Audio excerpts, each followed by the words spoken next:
यहाँ कैसे आए? यहाँ कैसे आए? घर में कौन कौन आपके?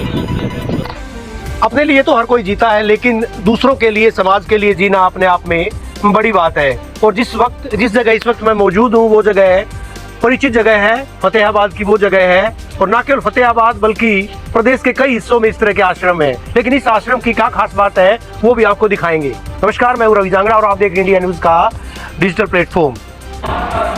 फतेहाबाद के भटिंडा रोड पर ये वो जगह है, आप देख पाएंगे सतगुरु कृपा अपना घर फतेहाबाद। और साफ तौर पर स्लोगन भी लिखा गया है, पीड़ित मानव सेवा का पावन तीर्थ है। और इस पावन तीर्थ में क्या क्या व्यवस्थाएं की गई, क्या क्या सुविधाएं आप देख पाएंगे। बेडिंग किसी होटल से कम व्यवस्था नहीं देख पाएंगे आप। यहाँ पर जो है तमाम लोगों के लिए व्यवस्थाएं की गई हैं। किस तरह के लोग यहाँ पर रहते हैं उनसे भी तारुफ करवाएंगे। लेकिन इससे पूर्व इस आश्रम के यहाँ पर प्रभारी विनोद तायल जी हमारे साथ है। तायल जी, स्वागत है आपका। क्या कहेंगे तायल जी, किस तरह की व्यवस्थाएं की गई हैं, कौन लोग यहाँ पर आ सकते हैं और कितने लोग यहाँ पर रह रहे हैं फिलहाल? सबसे पहले तो मैं आपको ये बता दूँ, ये सारी सेवाएं जो है स्वामी सदानंद जी महाराज द्वारा स्वामी सदानंद प्रणामी चैरिटेबल ट्रस्ट के माध्यम से चल रही है। फतेहाबाद में जो लोग बिल्कुल जो सड़कों पर पड़े होते हैं उनको उठा के लाया जाता है, उनका अच्छे से देखभाल की जाती है। समय समय पर इनके लिए मेडिकल कैंप लगाए जाते हैं। अभी तक हमारे पास 140 आदमी यहाँ पर आ चुके हैं। यहाँ पर व्यवस्था 100 बेड की है। इसमें साथ साथ में एक वृद्ध आश्रम भी साथ में चला रहे हैं। जो आदमी ठीक हो गए यहाँ से ठीक हो जाते हैं, खान पान से, रहन सहन से, उनको उनके घर पहुँचा दिया जाता है। अभी तक 40 से 50 आदमी यहाँ से ठीक होकर जा चुके हैं। अभी हमारे पास 87 लोग यहाँ पर मौके पर रह रहे हैं। इन सब के लिए खाने पीने, रहने की व्यवस्था, पार्क की व्यवस्था, समय समय पर इनका जो ट्रीटमेंट चलता है वो सब अच्छे ढंग से हो रहा है। यानी एक छत के नीचे तमाम सुविधाएं आप लोग जो है वो मुहैया करवा रहे हैं। मानसिक तौर पर विक्षिप्त आते हैं या शारीरिक तौर पर कहीं दिव्यांग या इस तरह के लोग आते हैं? किस तरह के लोग आते हैं? यहाँ पर 2 तरह के लोग आते हैं। एक तो जो सड़कों पर जो पड़े होते हैं, बिल्कुल माइंड विकलांग, उनको नहीं पता होता कि हमारा एड्रेस क्या है, हम कौन हैं, कैसे हैं, ना इनको खाना इनके आगे पड़ा होता है कि खा नहीं सकते हैं। यहाँ आने के बाद जो है ये 10 दिन में 15 दिन में जो इनको खाने के पता लग जाता है, इनको उठने का, बैठने का। फिर भी ये कुछ भी बताने में असमर्थ लोग होते हैं। ये बिल्कुल ऐसा है, माइंड विकलांग से हम कहते हैं वो लोग हैं। और इसके साथ साथ ऊपर जो है वो वृद्ध आश्रम के जो लोग वो हैं, जो परिवार वाले या छोड़ जाते हैं उनको, या वो अपने धन के अभाव में कह लो आप, या जो बच्चे बाहर रहते हैं, जो बेचारे कोविड में किसी की मिसेज गुजर गई है, वो अकेले रह गए हैं, तो उनके लिए अलग से 50 बेड का व्यवस्था पर की गई है। आने वाले समय के अंदर जो है जो महिलाओं का और बच्चों का एक आश्रम बहुत बराबर में बन रहा है। महाराज जी की कृपा हुई तो एक ही छत के नीचे यहाँ पर जो है ना गौ सेवा भी हो रही है, वो हॉस्पिटल भी चल रहा है यहाँ पर। और आने वाले समय के अंदर जो है ना यहाँ पर एक बहुत बड़ा हॉस्पिटल और यहाँ तक कि एक संस्कृत अकेडमी भी यहाँ पर खोलने का विचार। निःशुल्क यहाँ पर ये जो पुरुष जो आते हैं या जो दिव्यांग आते हैं उनको निःशुल्क यहाँ पर तमाम सुविधाएं मुहैया करवाई? यहाँ पर किसी से भी कोई पैसा नहीं लिया जाता। ये सब जो भी सेवाएं जो चल रही है बिल्कुल निःशुल्क है। और जो स्वामी जी महाराज हैं जो है उनके पृथक प्रयासों से जो है ना ये सारे कार्य हो रहे हैं। चलिए, वजह यही थी कि डॉक्टर सदानंद महाराज को डॉक्टर की मानद उपाधि से चौधरी बंसीलाल विश्वविद्यालय के द्वारा सुशोभित किया गया था, अलंकृत किया गया था। चाहेंगे यहाँ पर जो आप देख पाएंगे बाहर ये तमाम लोग जो घूम रहे हैं, ये वही लोग हैं जो कि किसी न किसी वजह से जो है मानसिक तौर पर विक्षिप्त है। देख पाएंगे घूम रहे हैं, कोई झूल रहा है, झूला झूल रहा है, या दूसरी तमाम तस्वीरें आप देख पाएंगे। यानी एक मुख्य धारा में उनको लाने का यहाँ पर काम किया जा रहा है। हिंदी मूवी में गीत आता है, अपने लिए जिए तो क्या जिए, ये दिल ये जहाँ जमाने के लिए। तो दूसरों के लिए यानी परमार्थ के लिए जो है साधु अपने शरीर को धारण करते हैं। तो उसी के लिए डॉक्टर सदानंद महाराज के द्वारा तो एक बात भी बताई गई, एक वाकयात भी बताया गया डॉक्टर मुरलीधर शास्त्री जी के द्वारा कि किस तरह से उन्होंने एक लाचार बेबस शख्स को देखा था। उसके बाद उनके मन में विचार आया कि क्यों न इस तरह के लोगों को मुख्य धारा से जोड़ा जाए। और कहीं ना कहीं वजह यही है कि यहाँ पर उन तमाम लोगों की एक ड्रेस कोड भी आप देख पाएंगे कि इनके लिए बाकायदा ड्रेस कोड भी तय किया गया, बाकायदा इनको नंबर भी दिए गए हैं, आइडेंटिटी कार्ड भी दिए गए। अब ये घूम रहे हैं यहाँ पर। हालांकि आप देख पाएंगे किस तरह से ये तमाम लोग, क्या नाम है, क्या नाम है, सुभाष नाम है, क्या नाम है, आप देख पाएंगे। हालांकि जो है किसी न किसी वजह से मानसिक तौर पर भले ही विकसित हो, लेकिन इनको ये पता है कि यहाँ इस माइक में कुछ बोला जाता है। यानी इन लोगों को इस अवस्था में लाने के मकसद से इन लोगों को कहीं ना कहीं समाज की मुख्य धारा से जोड़ने की। देखिए, आप देख पाएंगे किस तरह से ये लोग जो है झुककर प्रणाम भी कर रहे हैं। एक एक्सरसाइज का भी जरिया है, एक्सरसाइज भी करते देखे जा रहे हैं। इनको ये चीजें यहाँ पर बताई जाती हैं, समझाई जाती हैं। ताहिल जी, क्या क्या चीजें, क्या क्या अभ्यास इनको करवाया जाता है यहाँ पर? अगर अभ्यास की बात करें, सुबह इनको उठने के बाद पार्क में लाया जाता है। फिर इनको जिम के जरिए, झूले के जरिए इनको यहाँ पर 2 घंटे वॉकिंग करवाई जाती है।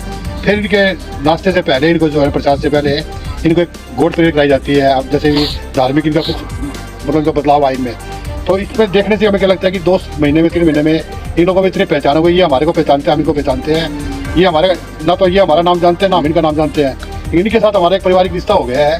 तो इनको ये नहीं लगता कि हम किसी अनाथ आश्रम में रह रहे हैं या किसी ऐसी जगह रह रहे हैं, तो अभी हमारे सब परिवार के सदस्य हैं। तहजीब सिखाई जाती है यहाँ पर, वो तमाम चीजें कैसे नहाना धोना है, किस तरह से तमाम क्रियाकलाप करने, वो तमाम चीजें सिखाई जाती हैं यहाँ पर। बिल्कुल जी, जो कैसे इनके नहाते हैं इनको पहले तो हमें सिखाना पड़ता है इनको, फिर कैसे भोजन करवाना है इनको, तो बिठा के इनको पट्टे में जैसे हम पहले की जो हमारे संस्कार होते थे वैसे इनको खाना खिलाते हैं इनको।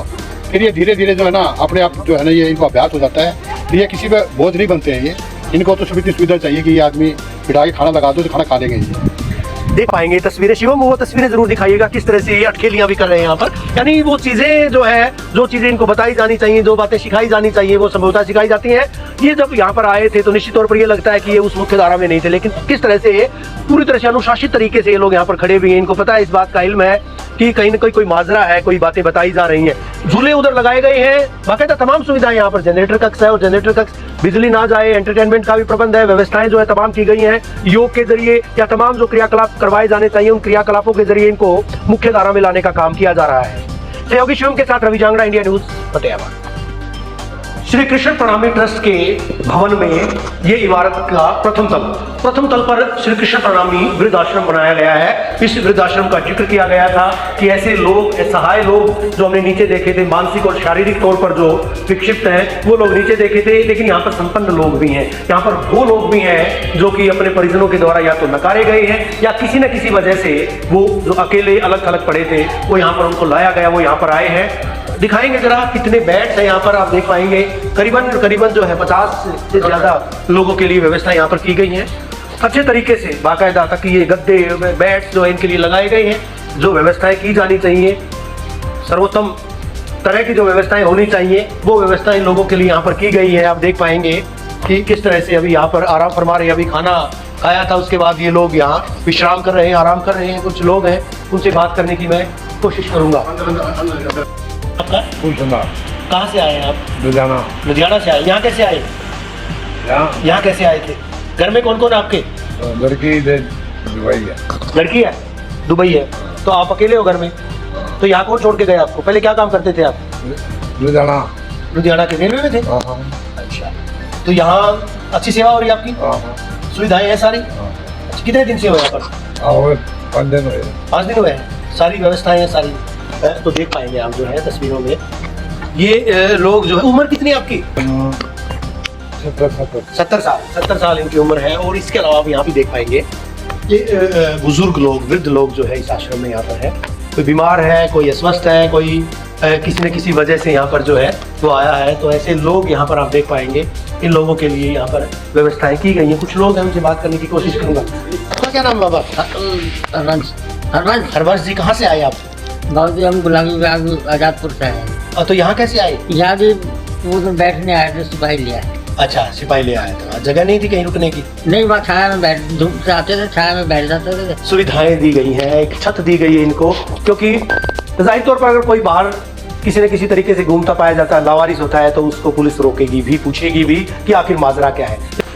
इस आश्रम की एक किचन आप देख पाएंगे। यहाँ पर रसोई घर है और रसोई घर में करीबन अगर मैं जिक्र करूँ, यहाँ पर 200-250 लोगों के लिए भोजन तैयार किया जाता है, क्योंकि बुजुर्ग भी हैं, बीमार भी हैं, विकसित भी लोग हैं, दूसरे भी लोग जो यहाँ पर आते हैं किसी न किसी वजह से, उनके लिए यहाँ पर भोजन तैयार किया जाता है। ये रसोई है, कुक है, बाकायदा तमाम चीज़ें मेंटेन की गई हैं और लगाया है। यहाँ पर डॉक्टर कब आते हैं, किस तरह से सेवाएं दी जाती हैं? ताहिल जी, यहाँ पर हर महीने एक तो मेडिकल कैंप लगता है, सरकार की तरफ से लगता है। डॉक्टर आते हैं यहाँ पर जी, इनका जो मेडिकल है, शुगर है, सब टेस्टिंग होती है। अदरवाइज अगर किसी को ड्रिप लगानी होती है तो ये ड्रिप यही लगा दी जाते हैं। किसी पेशेंट को अलग रखना है, उसको अलग रखने की व्यवस्था है। अगर बीच में कोई बीमार हो जाता है तो हमारे पास गाड़ी का साधन है, उनको हम सिविल हॉस्पिटल में लेके जाते हैं, वहाँ इनका इलाज हो जाता है। अकेले मनुष्यों के लिए ही नहीं बल्कि मवेशियों के लिए भी, गौ माता के लिए भी यहाँ पर व्यवस्थाएं की गई हैं। किस तरह की व्यवस्था है उस निरीह जो मवेशी हैं उनके लिए, वो भी चीज़ें दिखाएंगे। बने रहिए हमारे साथ। दाईं तरफ जो पोर्शन दिखाया था वो इंसानों के लिए था। यानी जो मनुष्य यहाँ पर आते हैं, बीमार आते हैं, विक्षिप्त आते हैं, उनके लिए था। लेकिन जो नाम भी बड़ा तरीके से दिया गया, मंगल राधिका सदानंद सेवा धाम, गोवंश के लिए ये व्यवस्था यहाँ पर की गई है। किस तरह का गोवंश है, किस तरह से उनको जो है यहाँ पर उनका पालन पोषण किया जा रहा है, आप देख पाएंगे तस्वीरें। ये गोवंश है, संभवतः ये तमाम जो है देसी गायें देखी जा रही हैं। यहाँ पर अनुसंधान संस्थान भी है गोवंश के लिए, और यहाँ पर आप देख पाएंगे हष्टपुष्ट ये गायें हैं, गोवंश। ये बछड़े जो है यहाँ पर बाकायदा इनको नंबरिंग दी गई है, टैग किया गया है। ये तमाम जो है यहाँ पर आप देख पाएंगे पूरी तरह से। और तायल जी भी हमारे साथ है लगातार, मुरलीधर शास्त्री जी भी हैं। शास्त्री जी, आप जो है दोनों से मैं बात करूंगा। तायल जी, किस तरह की गाय, किस तरह का गोवंश यहाँ पर आता है, किस तरह से पोषण किया जाता है, क्या इस जो ये बनाया गया है यहाँ पर, तो इसका क्या मोटिव क्या है? सबसे पहले मैं आपको ये बताना चाहता हूँ कि यहाँ पर जो है देसी गोवंश रखा हुआ है, जो कि नस्ल हमारे साधु संतों ने या आज से 2 साल पहले हमारी जो नस्लें होती थी वो लुप्त होती जा रही थी। तो हमने इसी सेवा के संदर्भ में सोचा कि यहाँ पर जो है तो ना देसी गाय का देखभाल की जाए या गौ संवर्धन में काम किया जाए। अभी यहाँ पर 4 नस्ल की गाय हमारे पास है देसी गाय के। भारत की 5 नस्ल है टोटल। गिर गाय को छोड़कर हमारे पास यहाँ थार पार है, राठी गाय है, हरियाणा नस्ल है। तो ये सब जो गाय सब यहाँ पर बच्चियों को लेके आते हैं जो कि रिकॉर्डेड होती है। या नंदी भी हमने HAU से लिया हुआ है, यूनिवर्सिटी से लिया हुआ है, उससे इनकी क्रॉसिंग करवाते हैं, उनके द्वारा गाय तैयार की जाती है। यहाँ पर जो इनका जो ब्रीड है, इनके गौमूत्र से, इनके दूध से जो है ना, यहाँ पर देसी प्रोडक्ट बनाए जाते हैं, जैसे फिनेल है, साबुन है, शैम्पू है। इसमें सरकार का भी काफ़ी योगदान रहता है हमारे पास। सरकार बोलती है कि अब गौ संवर्धन का काम कीजिए। गौ संवर्धन की बात कही जाती है शास्त्री जी, कहीं न कहीं सूबे की सरकार, पहले पूर्व मुख्यमंत्री मनोहर लाल के द्वारा प्रयास किए गए थे गौ संवर्धन को बढ़ावा देने के लिए। गो आयोग, गो सेवा आयोग, दूसरे तमाम जो काम थे, गौशालाओं को चाहे अनुदान राशि दिए जाने की बात हो, दूसरे तमाम क्रियाकलाप करवाए जाते थे। लेकिन मौजूदा सरकार जो है, यूं कहा जाए कि कहीं न कहीं प्रदेश की बीजेपी सरकार गौ संवर्धन के लिए काम कर रही है, ऐसा ये तमाम लोग भी मानते हैं। शास्त्री जी, क्या कहेंगे गौ संवर्धन को बढ़ावा देने के लिए प्रयास जो किए जा रहे हैं आपके आश्रम के द्वारा, या फिर यूं कहिएगा सरकार के द्वारा, पर्याप्त मानते हैं? अच्छी व्यवस्था। स्वामी सदानंद जी महाराज जी ने जो संकल्प लिया था 108 गौशाला की, लगभग 113 गौशाला होगी। और हरियाणा गौ सेवा आयोग के माध्यम से जो प्रत्येक गांव है, उस गांव में स्वामी जी से अनुरोध किया हरियाणा गौ सेवा आयोग ने कि आप हमारी मदद कीजिए। तो सरकार के साथ मिलकर के लगभग फतेहाबाद, सिरसा, हिसार में, आसपास में सभी गाँवों में गौशाला संचालित है। सबसे बड़ी बात एक प्रयोग के तौर पे देख सकते हैं, स्वामी श्री सदानंद जी महाराज का मानना कि गौशाला खोलना बड़ी बात नहीं है, उसकी संचालन बहुत कठिन है। तो उन्होंने क्या किया, जहां जहां गौशाला खोली और गांव वालों को समर्पित कर दिया। वहां का सरपंच प्रधान होना, मेंबर को वहां उस सदस्य में रख लेना, इससे क्या गांव में एक गौ सेवा भक्ति जागृत होगी। और गांव वालों ने निर्माण कार्य में अपने आप ही श्रमदान भी किया।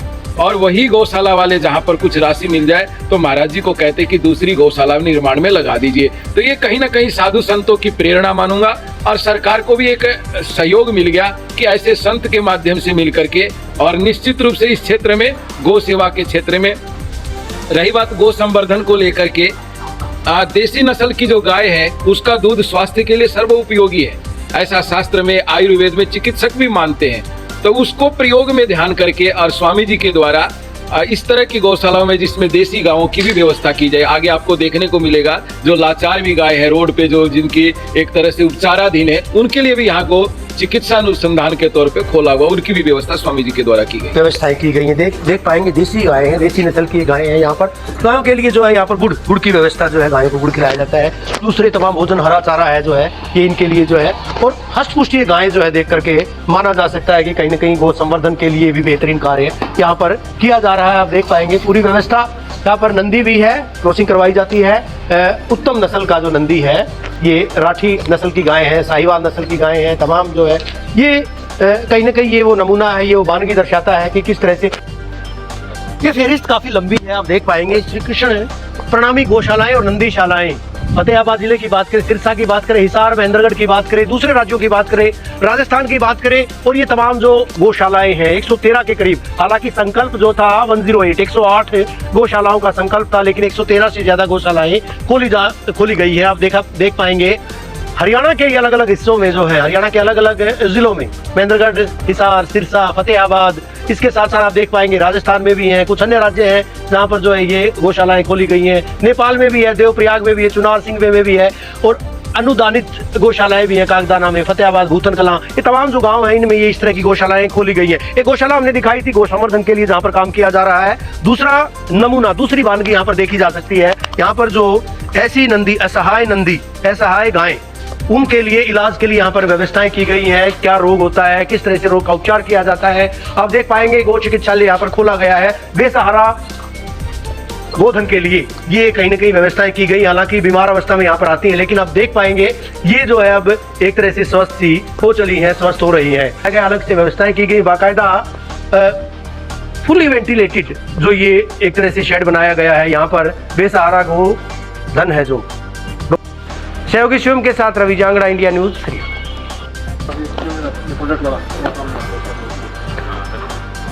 तमाम शेड्स दिखाए हमने, लेकिन सबसे अहम चीज जो है गोवंश का, जो चाहे गोबर की बात करें, मूत्र की बात करें, गोमूत्र की बात करें, दुग्ध की बात करें, तो उनसे क्या क्या प्रोडक्ट तैयार किए जाते हैं। आज सबसे महती जरूरत है यानी गोधन से जो है इस तरह के उत्पाद बनाने की। मंगल राधिका सदानंद सेवा धाम जो है ये है, यहाँ पर ये औषधालय, गो औषधालय है। तमाम चीजें गोधन पर आधारित है। यहाँ पर किस तरह से गाय के गोमय से निर्मित उत्पाद, दीपक, मूर्तियां इत्यादि, वो तमाम चीजें यहाँ पर जो है बनाई जाती हैं। किसी भी तरह से कोई बाहरी चीज नहीं है। क्या व्यवस्थाएं हैं, क्या बनाया गया है, तायल जी क्या क्या बनाया गया है, कुछ बता पाएंगे जरा? यहाँ पर अभी तक जो हम लोग 11 प्रोडक्ट बना रहे हैं। जो सबसे मेन जो है वो गौमूत्र है। ये सब मशीनें जो है गुजरात से लाई हुई है। यहाँ पर एक केमिस्ट रखा हुआ है, वो सारे प्रोडक्ट बनाता है। धूप बनाते हैं, फिनाइल है, अगरबत्ती है, इसके अंदर जो साबुन है, चूर्ण है, वो सारे प्रोडक्ट बन रहे हैं जो बगैर किसी केमिकल के बन रहे हैं। दीवे हैं, गमले हैं, आपके जो भी यहाँ की जो जरूरतें होती है वो सब देसी गाय के गोबर से बन रही है। फायदे भी बताए गए हैं। गोमूत्र के फायदे हैं, जोड़ों का दर्द, मोटापा, दंत रोग, यकृत, हृदय रोग, पीलिया, कब्ज या पेट फूलने पर, गले का कैंसर, चर्म रोग, आंख के रोग, तमाम रोग ये दूर भी होते हैं। और माना भी जाता है पंचगव्य को नाक में डालने से, धूल मिट्टी होने से एलर्जी खत्म होती है, नाक की ड्राइनेस खत्म होती है, मेमोरी पावर बढ़ती है, माइग्रेन की समस्या खत्म होती है, बाल झड़ने की समस्या जो सबसे बड़ी दिक्कत है आज के युग में। तो ये प्राकृतिक उत्पाद है, प्राकृतिक चीजें हैं। आप देख पाएंगे धूप बनाई गई है यहाँ पर गोमूत्र से, और दूसरे जो प्रोडक्ट हैं उनसे बनाई गई है। ये मशीनें जो है ये गुजरात से लाई गई है, और इन मशीनों के जरिए ये धूप बनाई जाती है, गोमूत्र से तमाम चीजें बनाई जाती है। बाहर बिक्री के लिए भेजा जाता है इनको तायल जी, या अभी इस्तेमाल जो है स्थानीय स्तर पर किया जाता है? हमारे स्थानीय स्तर पे सब माल जो लोग यहाँ पर आते हैं आश्रम में वो यूज़ कर रहे हैं, उनको अच्छा लग रहा है। अब कुछ दिनों से बाहर से भी डिमांड आ रही है कि जो जिसने यूज़ किया है उसको अपने रिश्तेदार को बताता है, तो वहाँ से डिमांड आती है, तो हम कोरियर से उनको भेज दिया जाता है। यहाँ पर जो नो प्रॉफिट नो लॉस पे जो है वो सोचते काम है, ताकि आश्रम जो है अपने पाँव पर खड़ा रहे। जाहिर तो तमाम सुविधाएं इन मवेशियों को, जानवरों को, गोवंश को, साथ ही साथ जो लोग हैं बेसहारा निराश्रित लोग हैं, विक्षिप्त लोग हैं, उनको ये सारी तमाम सुविधाएं दी जा रही हैं। खास पेशकश में बस इतना ही, मुझे दीजिए इजाजत। नमस्कार, राम राम।